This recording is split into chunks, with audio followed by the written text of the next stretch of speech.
La estación de pesaje fronteriza en Piedras Negras se alza como un tumor de concreto bajo luces de sodio que tiñen todo del color de huesos viejos. El calor de medianoche ondula sobre el asfalto que aún irradia el castigo del día, mientras un convoy de cisternas comerciales espera detrás de un camión de ganado cubierto con lonas azules de polietileno. Los guardias discuten en un español acelerado, sus voces cruzando el aire húmedo. Un sobre cambia de manos. Las barreras se levantan con suspiros hidráulicos. Antes de contarte toda la historia, solo quiero pedirte un pequeño favor. Asegúrate de suscribirte al canal, dale like al video. Y dime en los comentarios, ¿desde qué ciudad nos ves? Siempre es increíble ver hasta dónde llega esta audiencia. Luis Lucho Navarro observa desde su cabina mientras el camión de ganado avanza lentamente por el control. Su motor diésel tosiendo humo negro en el aire opresivo. A sus 40 años ha recorrido los carriles de combustible transfronterizos el tiempo suficiente para reconocer las señales de una carga que no coincide con el manifiesto. Pero esta noche hay algo distinto. Un tramo roto de la lona azul ondea al paso del camión, revelando jaulas de acero apiladas en el interior del remolque. No era ganado. Eran ojos humanos mirándolo desde la oscuridad, desesperados y aterrados. Lucho pensaba que transportaba combustible. Quizá un poco de dinero oculto del cartel, suficiente para pagar la universidad de su hija y las facturas médicas de su exesposa Marta. Los 50 a 80 mil dólares por cada viaje completado parecían una compensación justa por los riesgos. Hasta la noche en que vio a personas cruzando la frontera en jaulas, como si fueran mercancía. A la mañana siguiente, en el patio del depósito de combustible en Nuevo Laredo, los rumores se esparcen por la sala de descanso como diésel derramado. Chuy Hernández, el conductor del camión de ganado del convoy de la noche anterior, fue hallado muerto a 30 kilómetros al sur de la frontera. Su camión incendiado, la carga dispersa, sin testigos. Alguien murmura entre café y pasteles rancios. Demasiados testigos. Lucho entiende la regla no escrita que gobierna su economía en las sombras. Si ves más de lo que te pagan por ver, no vivirás lo suficiente para gastar lo que ganaste. La realidad lo golpea como agua helada. No es solo un transportista de combustible que complementa sus ingresos con contrabando ocasional. Es un engranaje en una máquina que comercia con vidas humanas junto con dinero y cocaína. Y los testigos de ese comercio suelen desaparecer en fosas anónimas en el desierto de Chihuahua. La cisterna de Lucho descansa en el depósito como una ballena de acero de 30,000 galones, sus parachoques cromados reflejando las luces fluorescentes del taller de mantenimiento. Desde afuera parece legítima. Placas comerciales en regla, números del DOT, manifiestos de combustible que coinciden con las especificaciones de la carga. Pero Lucho ha comenzado a notar detalles que no cuadran. Respiraderos de vapor donde no debería haber combustible. Golpes sordos bajo los compartimentos rompeolas cuando se mete debajo para las inspecciones rutinarias. Líneas de soldadura a lo largo de las juntas del tanque que no aparecen en ningún plano del fabricante. El técnico de mantenimiento, un hombre nervioso llamado Raúl con vínculos con el cartel desde hace 15 años, desvía las preguntas de Lucho sobre las modificaciones. Los rompeolas se dilatan con este calor, explica evitando el contacto visual. El metal se expande y se contrae. Nada de qué preocuparse. Pero los 20 años de experiencia mecánica de Lucho le dicen que los rompeolas legítimos no requieren tapas ocultas ni patrones de soldadura especializados diseñados para esconder huecos internos. Durante 2 meses, Lucho lleva a cabo su propia investigación con la paciencia metódica de un hombre cuya vida depende de información precisa. Guarda un cuaderno privado en el compartimiento para dormir de su cabina, anotando discrepancias entre los volúmenes de combustible cargados y las capacidades esperadas del tanque. Los números cuentan una historia. Diferencias recurrentes de masa de aproximadamente 150 kilos en viajes hacia el sur con tanques supuestamente vacíos que regresan de entregas en EU. Durante un ciclo de lavado sin supervisión en el depósito, Lucho introduce una cámara endoscópica barata por una válvula de drenaje, enhebrando la línea de fibra óptica en espacios que no deberían existir. La pequeña pantalla revela sus peores sospechas. Paquetes envueltos en ladrillos y sellados al vacío en tubos plásticos, suspendidos en cavidades ocultas bajo el sistema principal de rompeolas. Algunas cargas llevan solo efectivo. Otras incluyen varillas de cocaína selladas al vacío en carcasas de PVC, como seguro contra fallos de entrega o incautaciones. El sistema del cartel se revela mediante la observación cuidadosa. Despacho emite sellos de alambre numerados para cada tramo del trayecto, fotografiados en origen y destino para verificar la integridad de la carga. El patio receptor documenta los números antes de cortarlos para el procedimiento de descarga. Para el observador casual, el sistema parece infalible. Pero Lucho sabe que cualquier medida de seguridad diseñada por humanos puede ser derrotada por la astucia humana. Empieza a recolectar sellos usados de los contenedores de desecho del patio, estudiando su construcción y numeración. Una pequeña inversión en equipo de troquelado manual le permite reproducir duplicados convincentes. La confianza del cartel en la integridad de sus sellos se convierte en la base de su plan de robo. El cálculo moral que empuja a Lucho hacia el robo implica más que codicia.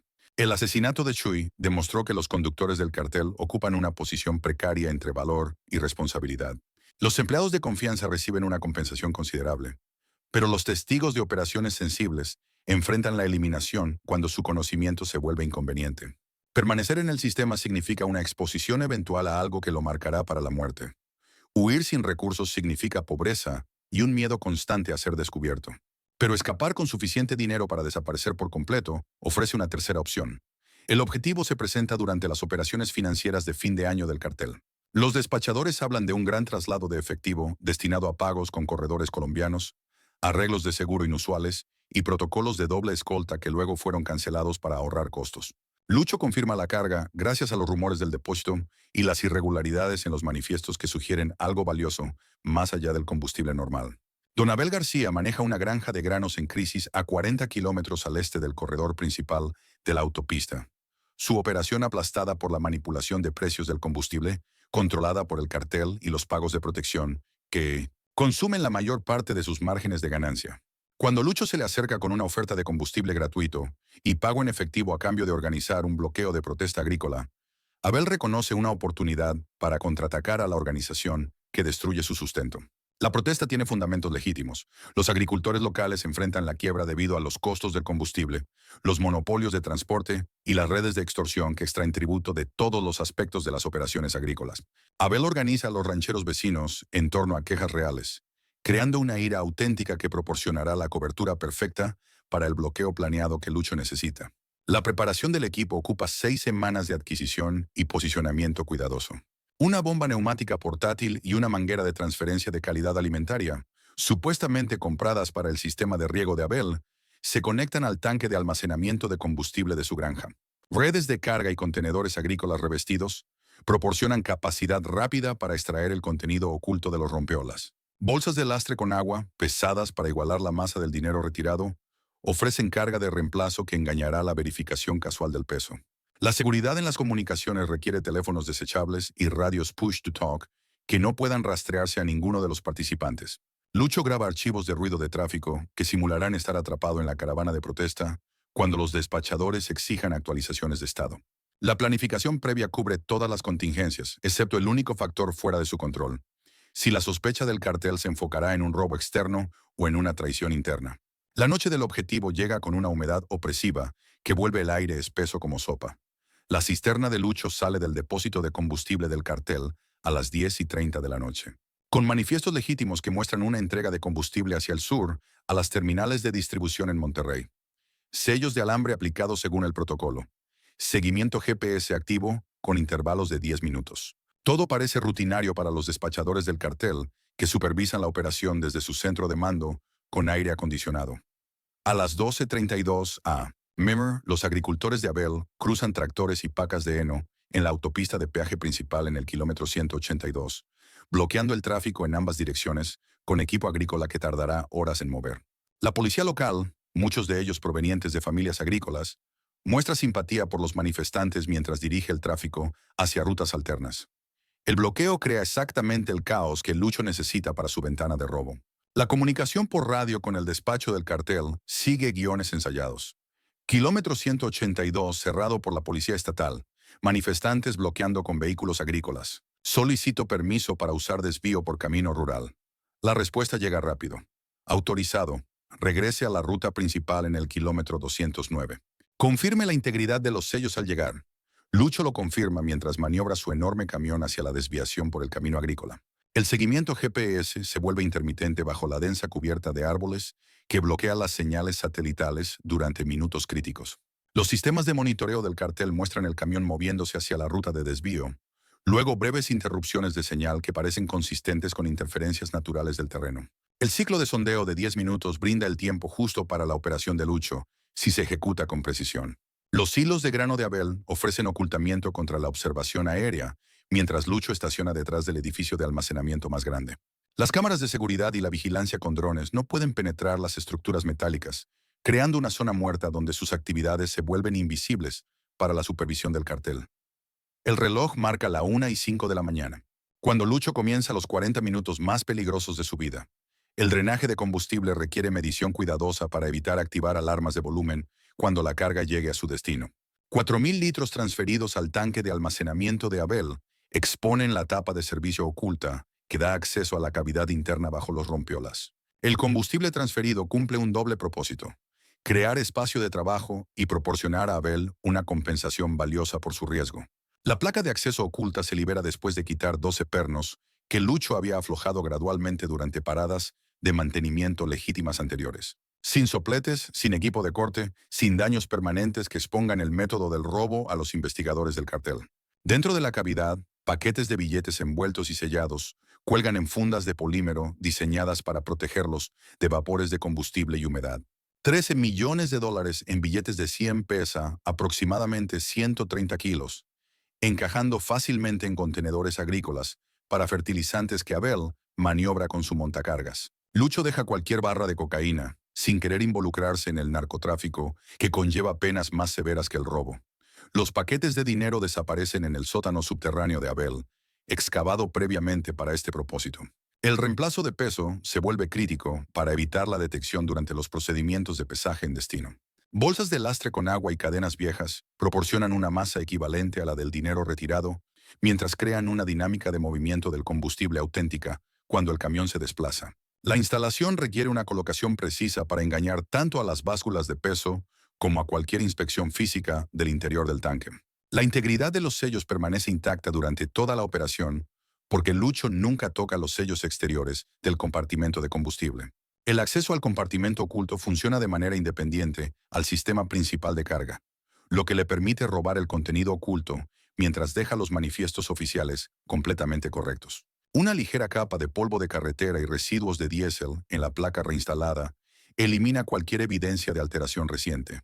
A la 1:47 de la mañana, Lucho regresa a la autopista principal mientras el rastreo por GPS retoma su función normal. El despacho recibe su informe confirmando la navegación exitosa alrededor del área de protesta. Las lecturas de temperatura del combustible muestran un aumento coherente con el ralentí prolongado durante el retraso del bloqueo, lo que explica variaciones menores de volumen que aparecerán cuando la carga llegue a su destino. El patio de recepción del cartel en el norte de Monterrey opera bajo reflectores que convierten la noche en un día artificial y severo. El personal de seguridad fotografía los sellos antes de cortarlos para los procedimientos de descarga de combustible.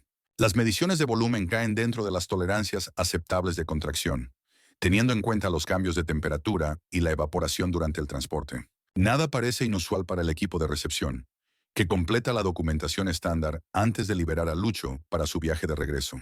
El hallazgo de la carga oculta ocurre 8 horas después, cuando los especialistas del cartel encargados de recuperar el efectivo llegan para vaciar los compartimentos ocultos de los rompeolas. En lugar de 13 millones de dólares en efectivo, encuentran bolsas de lastre con agua y chatarra metálica. El pánico se extiende por la organización, mientras los supervisores intentan determinar cómo pudo ocurrir un robo tan sofisticado sin que lo detectaran sus sistemas de seguridad. La investigación inicial del cartel se enfoca en las posibilidades de robo externo. Las bandas de asaltantes en carretera ocasionalmente atacan cargamentos valiosos, pero dar con un compartimento oculto específico requiere conocimiento interno de las operaciones del cartel. El bloqueo de protesta proporciona una cobertura conveniente para operaciones de robo prolongadas, pero el caos del tráfico complicaría cualquier robo a gran escala que requiriera equipo especializado y tiempo extendido. La sospecha finalmente se centra en Lucho, como la única persona con acceso, oportunidad y conocimiento necesarios para el robo. 36 horas después del descubrimiento, los sicarios del cartel los sacan de su departamento, mientras los vecinos observan desde detrás de cortinas cerradas. Nadie interviene. Nadie llama a la policía. Las reglas del vecindario prohíben estrictamente presenciar los asuntos del cartel. El interrogatorio ocurre en un cobertizo reconvertido en las afueras de Nuevo Laredo, donde las paredes de concreto amortiguan los gritos y los sistemas de drenaje industrial eliminan las pruebas. La privación del sueño, las palizas y las técnicas de tortura con agua quiebran a la mayoría de los sujetos en cuestión de horas. Pero la historia de Lucho permanece consistente tras repetidos interrogatorios. Caos por el bloqueo, desvío ordenado por la policía, sellos intactos, registros de GPS que confirman su ruta. El análisis de datos salva la vida de Lucho al generar dudas razonables sobre su implicación. El rastreo por GPS muestra la ruta de desvío autorizada con interrupciones de señal consistentes con interferencias del terreno. Las fotografías confirman que la integridad de los sellos coincide con la documentación de salida. La contracción del volumen de combustible cae dentro de los parámetros normales por factores de temperatura y evaporación. Los informes de la patrulla de carreteras verifican que el bloqueo ocurrió exactamente como Lucho lo describió. El análisis de costo-beneficio del cartel sopesa el gasto de reemplazar a un conductor experimentado y previamente confiable contra la posibilidad de que el robo externo ocurriera durante el caos auténtico de la protesta. Matar a Lucho ofrece satisfacción emocional, pero elimina un recurso valioso si es inocente. Mantenerlo permite un monitoreo continuo mientras se conserva la capacidad operativa para futuros viajes. La solución de compromiso implica castigo financiero y vigilancia reforzada. El salario de Lucho se descuenta por la pérdida, aunque se le permite continuar trabajando bajo observación intensiva. Rastreadores GPS ocultos, revisiones aleatorias de vehículos y equipos de vigilancia encubierta monitorean sus actividades durante meses después del incidente. El cartel cubre sus apuestas castigándolo, mientras mantiene su utilidad. La granja de Abel enfrenta represalias del cartel 3 semanas después, cuando los sicarios allanan su propiedad en busca de pruebas de participación en el robo. Encuentran tanques de almacenamiento de combustible, equipo agrícola y operaciones legítimas, pero ningún efectivo ni señales evidentes de actividad inusual. La historia de Abel sobre la compra de combustible con descuento a un corredor independiente se sostiene durante el interrogatorio, especialmente cuando está respaldada por facturas falsas que Lucho proporcionó semanas antes. El dinero presenta desafíos inmediatos de almacenamiento y seguridad que requieren planificación cuidadosa para evitar la detección o el deterioro. 13 millones de dólares en efectivo generan moho y problemas de insectos si no se conservan adecuadamente en entornos controlados. Los silos de grano de Abel, equipados con sistemas eliminadores de oxígeno para control de plagas, proporcionan conservación temporal mientras se desarrollan estrategias de lavado a largo plazo.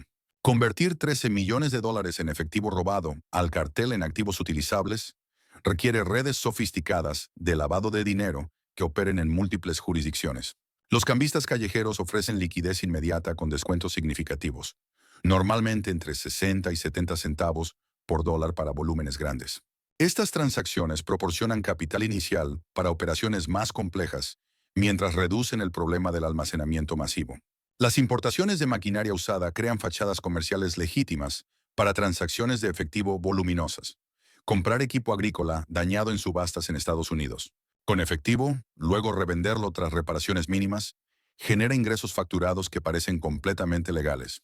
La diferencia entre el precio de compra y el de venta proporciona ingresos limpios que pueden depositarse en bancos, invertirse en propiedades o usarse para compras importantes sin activar investigaciones de inteligencia financiera.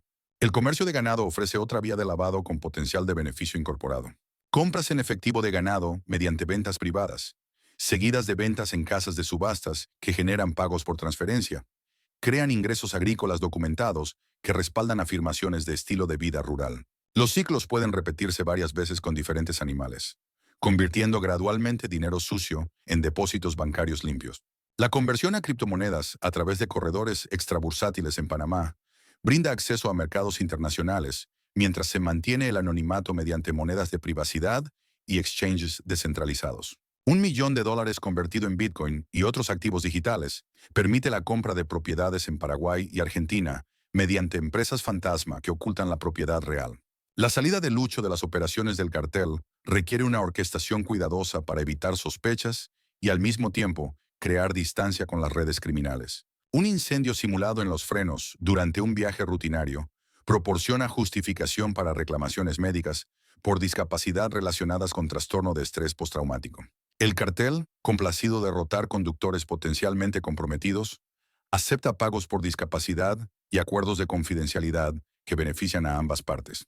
La reubicación geográfica ocurre gradualmente a lo largo de 18 meses, mientras Lucho establece conexiones comerciales agrícolas en Paraguay y el norte de Argentina. Su experiencia en transporte de combustible le brinda una cobertura legítima para involucrarse en la distribución agrícola de combustible y fertilizantes, industrias que con frecuencia implican transacciones en efectivo de gran volumen y comercio transfronterizo. La nueva identidad surge mediante la adquisición cuidadosa de documentos usando conexiones familiares y corrupción burocrática común en toda la región. Actas de nacimiento, tarjetas de identificación nacional y licencias comerciales crean a Rafael Mendoza, un distribuidor de combustible agrícola sin conexión alguna con Luis Navarro, ni con operaciones transfronterizas del cartel. 18 meses después del robo, Lucho opera una pequeña pero rentable empresa de distribución de combustible que atiende a clientes agrícolas en toda la región fronteriza entre Paraguay y Argentina. El negocio proporciona ingresos legítimos y al mismo tiempo sirve como vehículo para lavar el dinero robado restante mediante operaciones comerciales normales. Sus clientes pagan en efectivo por las entregas de combustible, creando una explicación natural para los grandes depósitos de efectivo. La culpa por haber presenciado la trata de personas motiva donaciones caritativas anónimas a organizaciones de ayuda a migrantes en toda Centroamérica. Estas contribuciones, realizadas mediante canales imposibles de rastrear, le brindan alivio psicológico y aseguran que una parte del dinero robado cumpla fines humanitarios. Las donaciones no pueden devolver la libertad a las personas que vio en jaulas, pero ofrecen asistencia a otros que enfrentan una explotación similar. Los registros contables del cartel enumeran la pérdida como Fuel 682, 13 millones de dólares. Evento protesta en carretera, sin resolver, asignar a impuestos. Ninguna persona recibe oficialmente la culpa por el robo, aunque 3 supervisores de seguridad de nivel medio desaparecen en los meses posteriores como chivos expiatorios organizacionales. El caso permanece abierto en los archivos del cartel, pero la investigación activa cesa cuando otras prioridades reclaman atención y recursos. 5 años después, los registros de subastas de granos en la provincia de Formosa señalan grandes compras en efectivo, realizadas por un comprador que coincide con la descripción general de Lucho.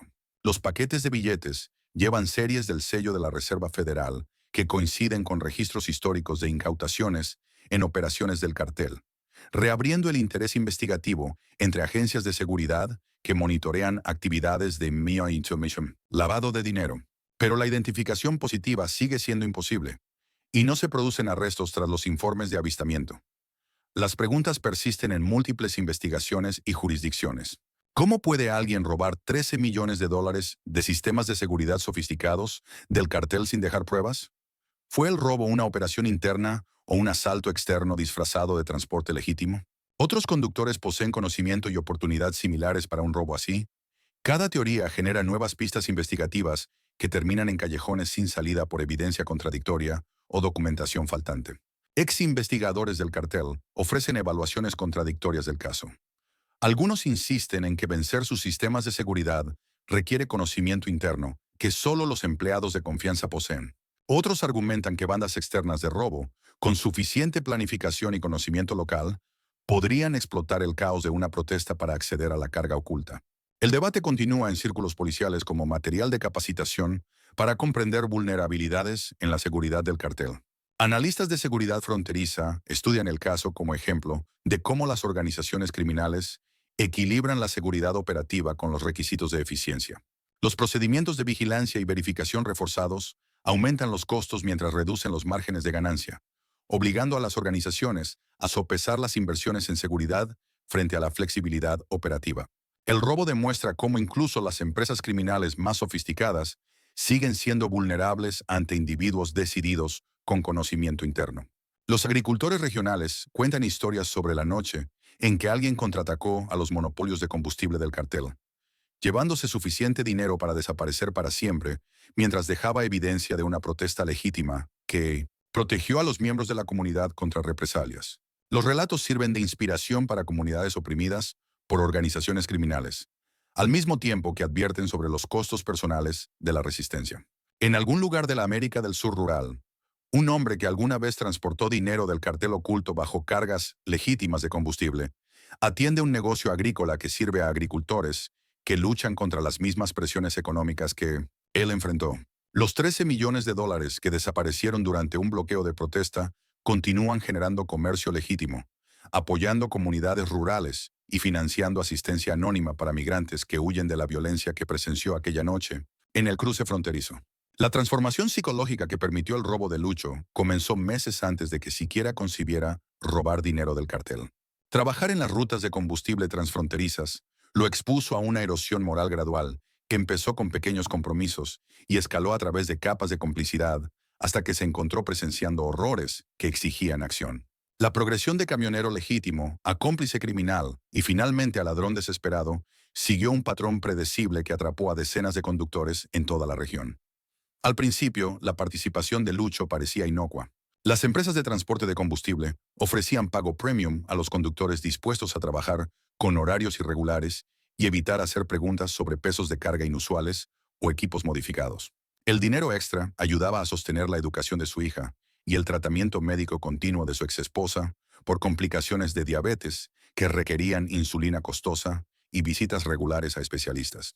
La presión financiera hizo que los compromisos morales parecieran razonables. La primera señal de participación criminal surgió a través de discrepancias en el peso que Lucho inicialmente atribuyó a errores de medición o variaciones del equipo. Los viajes hacia el sur mostraban consistentemente pesos brutos del vehículo que excedían los cálculos de carga de combustible por márgenes demasiado amplios para hacer variaciones normales. Cuando Lucho mencionó las discrepancias al despacho, los supervisores desviaron sus inquietudes con explicaciones sobre modificaciones del equipo para una mejor distribución del combustible o sistemas de estabilidad mejorados. Gradualmente, Lucho se dio cuenta de que otros conductores tenían conocimiento sobre las diferencias de peso, algo que solo compartían en conversaciones en voz baja durante las paradas obligatorias de descanso. Jorge Méndez, un conductor veterano con 15 años de experiencia en cruces fronterizos, finalmente le explicó el sistema durante una conversación nocturna en un restaurante de carretera cerca de Monterrey. El combustible paga el combustible, dijo Jorge entre café y cigarrillos. La carga extra paga la jubilación. El sistema de carga extra funcionaba mediante sofisticadas modificaciones en los diseños estándar de los camiones cisterna, creando compartimentos ocultos accesibles únicamente por paneles de servicio disimulados. Las cargas legítimas de combustible servían como cobertura para una carga secundaria que incluía efectivo, metales preciosos y, ocasionalmente, narcóticos de alto valor que requerían transporte con control de temperatura. Los conductores recibían bonificaciones considerables por transportar la carga oculta, mientras mantenían una negación plausible sobre su existencia. Los coordinadores logísticos del cartel reclutaban conductores mediante procesos de selección cuidadosos que evaluaban vulnerabilidades financieras, situaciones familiares y perfiles psicológicos que indicaran fiabilidad bajo presión. El perfil de Lucho encajaba perfectamente con sus requisitos. Operador capacitado con un historial de conducción limpio, obligaciones financieras que superaban el ingreso legítimo posible y responsabilidades familiares que ofrecían palancas para asegurar su cooperación continua. El proceso de reclutamiento implicaba una escalada gradual de participación y compensación que hacía cada vez más difícil dar marcha atrás. Los primeros viajes llevaban una carga oculta mínima con pagos de bonificación modestos. El éxito en estas misiones conducía a cargas mayores y compensaciones más altas, creando una dependencia financiera que atrapaba a los conductores en el sistema. Para cuando comprendían el alcance total de su participación, salir significaba perder ingresos sustanciales mientras permanecían vulnerables a represalias por poseer información operativa. Los protocolos de seguridad que regían el sistema de carga oculta reflejaban una sofisticación organizativa comparable a las operaciones logísticas militares. Cada envío incluía sellos numerados, fotografiados en varias etapas, rastreo por GPS con monitoreo en tiempo real, verificación de peso en origen y destino, y protocolos de comunicación codificada que permitían a los conductores informar problemas sin exponer información sensible por radio. Las estructuras de compensación para los conductores incluían pago base por el transporte de combustible más bonificaciones porcentuales basadas en el valor de la carga y las tasas de éxito de entrega. Conductores experimentados como Lucho podían ganar 10 veces más que con ingresos legítimos de camionero mediante los viajes del cartel, pero el dinero venía acompañado de obligaciones que iban más allá del transporte simple. Los conductores se convertían en activos de inteligencia informal que informaban sobre actividades policiales, organizaciones criminales rivales y posibles vulnerabilidades de seguridad a lo largo de sus rutas. El incidente de trata de personas que desencadenó el despertar moral de Lucho ocurrió durante una operación de convoy rutinaria que involucraba varios tipos de vehículos con diferentes categorías de carga. Las cisternas de combustible brindaban cobertura para la operación, mientras que los camiones de ganado transportaban carga humana destinada a redes de explotación laboral o tráfico sexual. La visión de personas enjauladas siendo transportadas como animales destrozó las defensas psicológicas de Lucho contra el reconocimiento de la verdadera naturaleza de su implicación criminal. El asesinato de Chuy Hernández sirvió como una demostración calculada de la crueldad organizativa diseñada para reforzar la seguridad operativa entre todos los participantes del convoy. El mensaje del cartel fue claro. Los conductores que mantenían la disciplina operativa adecuada recibían protección y compensación, mientras que aquellos que se convertían en riesgos de seguridad enfrentaban la eliminación. La técnica de asesinato incluía métodos de tortura que extraían información antes de la muerte, asegurando que la seguridad organizativa se mantuviera intacta incluso cuando la seguridad individual fallaba. El periodo de planificación de 2 meses antes del robo de Lucho implicó una extensa investigación técnica que requería habilidades desarrolladas a través de su experiencia mecánica y acceso a redes de información existentes dentro de la comunidad camionera. Comprender la construcción de cisternas, los sistemas hidráulicos, las tecnologías de sellos y los métodos de rastreo, GPS, exigía conocimientos técnicos que diferenciaban a los criminales amateurs de los ladrones sofisticados capaces de superar los sistemas de seguridad del cartel. La investigación de Lucho sobre el sistema de compartimentos ocultos involucró observación cuidadosa durante actividades legítimas de mantenimiento que proporcionaban acceso a los componentes internos de la cisterna. Fotografió patrones de soldadura, midió espacios vacíos, identificó puntos de acceso y trazó características de seguridad mediante actividades que parecían consistentes con las responsabilidades normales del conductor para la inspección y mantenimiento del equipo. La cámara endoscópica que reveló el almacenamiento oculto de dinero provino de redes de suministros agrícolas que atendían a la comunidad campesina, donde Lucho finalmente reclutó a Abel García como su cómplice. Los agricultores utilizaban rutinariamente equipos similares para inspeccionar sistemas de riego, instalaciones de almacenamiento de grano y procedimientos veterinarios para el ganado. El origen agrícola de la cámara sirvió como cobertura para su compra, asegurando que las redes de inteligencia del cartel no identificaran la adquisición como sospechosa. La duplicación de sellos requería comprender los procedimientos de adquisición del cartel, que obtenía dispositivos de seguridad de fabricantes específicos, utilizando especificaciones estandarizadas. La investigación de Lucho reveló que la organización compraba sellos en grandes cantidades a empresas de suministros industriales que atendían a industrias de transporte legítimas. Obtener sellos en blanco compatibles y equipos de numeración requirió paciencia y adquisiciones cuidadosas a través de distribuidores que atendían a múltiples sectores comerciales. La coordinación de la protesta con Abel García explotó quejas agrícolas auténticas que proporcionaban la cobertura perfecta para montar el bloqueo que permitió el robo de Lucho. Los agricultores regionales enfrentaban presiones económicas legítimas derivadas de los precios del combustible, controlados por el cartel, monopolios de transporte y redes de extorsión que extraían tributo de cada aspecto de las operaciones agrícolas. La organización de Abel de agricultores vecinos en torno a problemas reales creó dinámicas de protesta auténticas que resistirían el escrutinio investigativo. La granja de Abel proporcionó una base operativa ideal para el robo, debido a su posición geográfica en relación con los principales corredores de transporte, la infraestructura existente de almacenamiento de combustible que justificaba instalaciones de tanques grandes y las conexiones familiares en toda la comunidad agrícola regional que ofrecían seguridad y legitimidad adicionales. Las dificultades financieras de la granja hicieron que Abel fuera receptivo a la propuesta de Lucho, asegurando que cualquier prosperidad posterior pudiera atribuirse a mejoras en las operaciones agrícolas. La preposición del equipo requirió una coordinación cuidadosa entre los requisitos técnicos de Lucho y las operaciones agrícolas de Abel para garantizar que el equipo especializado para el robo pareciera coherente con actividades agrícolas legítimas. El sistema de bomba portátil se integró con la infraestructura de riego existente.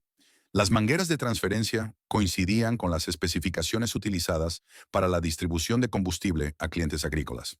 Los contenedores de almacenamiento se asemejaban al equipo para manejar fertilizantes y alimento común en granjas activas. La operación del robo en sí requirió una coordinación precisa en el tiempo que tomara en cuenta los sistemas de monitoreo del cartel, los horarios de patrulla de las fuerzas del orden y las actividades agrícolas que proporcionaban cobertura operativa. Los sistemas de rastreo GPS funcionaban con intervalos de sondeo predecibles, que creaban breves ventanas cuando los datos de ubicación del vehículo se volvían inaccesibles. La cobertura de dosel arbóreo a lo largo de los caminos rurales agrícolas proporcionaba interferencias naturales de señal que hacían que las interrupciones de rastreo parecieran coherentes con efectos del terreno en lugar de un bloqueo deliberado. Los procedimientos de drenaje de combustible requerían experiencia técnica en la operación de cisternas que diferenciara entre la manipulación legítima de combustible y las actividades de robo. Los 20 años de experiencia de Lucho como camionero le brindaron conocimientos sobre hidráulica de sistemas de combustible, operaciones de bombas y mediciones de volumen, lo que permitió una extracción precisa sin activar alarmas por faltantes de Minois-Sonison. Entrega en la instalación de destino.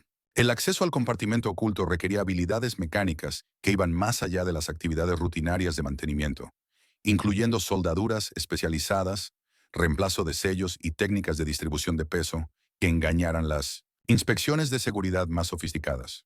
La experiencia de Lucho como mecánico diésel proporcionaba conocimientos relevantes, pero ejecutar el robo sin dejar evidencias exigió habilidades adicionales desarrolladas mediante práctica cuidadosa e investigación técnica. La manipulación del dinero durante la operación implicaba comprensión de sistemas de almacenamiento de efectivo, distribución de peso y técnicas de preservación que protegieran el dinero durante las fases de transporte y almacenamiento. 13 millones de dólares en billetes de 100 requerían un manejo especializado para evitar daños, mantener la organización y facilitar operaciones posteriores de lavado que convirtieran el efectivo robado en activos utilizables. El sistema de reemplazo de peso mediante lastres de agua y chatarra metálica debía replicar no solo la masa del dinero retirado, sino también sus patrones de distribución y el comportamiento dinámico durante la operación del vehículo. Las mediciones estáticas de peso podían engañarse con relativa facilidad, pero crear patrones auténticos de movimiento que superaran una inspección física requería comprensión de la dinámica de fluidos y técnicas de aseguramiento de carga. Los procedimientos de investigación del cartel tras el descubrimiento del robo revelaron capacidades organizativas que incluían análisis forense, interrogatorio de personal y técnicas de correlación de datos que rivalizaban con las de las agencias de Miwantinoninims, aplicación de la ley. El enfoque de la investigación en evidencia técnica, en lugar de confiar únicamente en declaraciones de testigos o confesiones, demostró un entendimiento sofisticado del análisis de seguridad y los métodos de investigación criminal. La tortura en interrogatorio que Lucho soportó durante la investigación del cartel implicaron presión psicológica y física sistemática diseñada para quebrar la resistencia, preservando la capacidad del sujeto de proporcionar información útil. Las técnicas reflejaban entrenamiento y experiencia en extraer confesiones, mientras se evaluaba la fiabilidad de la información obtenida bajo coacción. La supervivencia de Lucho durante el interrogatorio dependió de mantener la coherencia en su historia mientras proporcionaba información verificable suficiente para establecer credibilidad sin admitir participación en el robo. Su conocimiento sobre actividades legítimas de protesta, familiaridad con las limitaciones del rastreo GPS y comprensión de la operación de sistemas de combustible proporcionaron bases fácticas para su coartada que los investigadores podían verificar mediante fuentes independientes. La red de lavado de dinero que permitió a Lucho convertir el efectivo robado en activos utilizables operaba a través de sectores agrícolas y comerciales que con frecuencia implicaban transacciones en efectivo de gran volumen sin activar investigaciones de inteligencia financiera. El comercio de equipos usados, subastas de ganado y mercados de productos agrícolas ofrecían fachadas comerciales legítimas para operaciones de conversión de efectivo. La integración de criptomonedas en el proceso de lavado reflejaba técnicas en evolución que combinaban métodos tradicionales de cambio de divisas con tecnologías de activos digitales. Corredores extrabursátiles en jurisdicciones con regulación financiera limitada proporcionaban servicios de conversión que mantenían el anonimato mientras se accedía a mercados internacionales para adquisiciones de propiedades y actividades de inversión. La estrategia de reubicación geográfica que permitió la huida de Lucho del territorio del cartel implicó una migración gradual a través de redes comerciales agrícolas que proporcionaban cobertura legítima para el movimiento transfronterizo y el establecimiento de identidad. La distribución de combustible agrícola ofrecía una explicación natural para viajes extensos, transacciones en efectivo y relaciones comerciales que respaldaban el proceso de creación de una nueva identidad. La adquisición de documentos para la creación de identidad explotó debilidades burocráticas y oportunidades de corrupción presentes en los sistemas administrativos de la región. La sustitución de actas de nacimiento, la emisión de tarjetas de identificación y la obtención de licencias comerciales implicaron procesos que podían manipularse mediante conexiones familiares, pagos económicos y errores administrativos que generaban documentación legítima para identidades ficticias. Las nuevas operaciones comerciales que brindaban cobertura a las actividades de lavado de Lucho requerían experiencia genuina en la distribución de combustible agrícola para mantener la credibilidad mientras se procesaba el dinero robado mediante transacciones comerciales legítimas. El negocio debía generar beneficios auténticos y ofrecer servicios reales a clientes agrícolas, mientras servía como vehículo para las operaciones de blanqueo de capitales.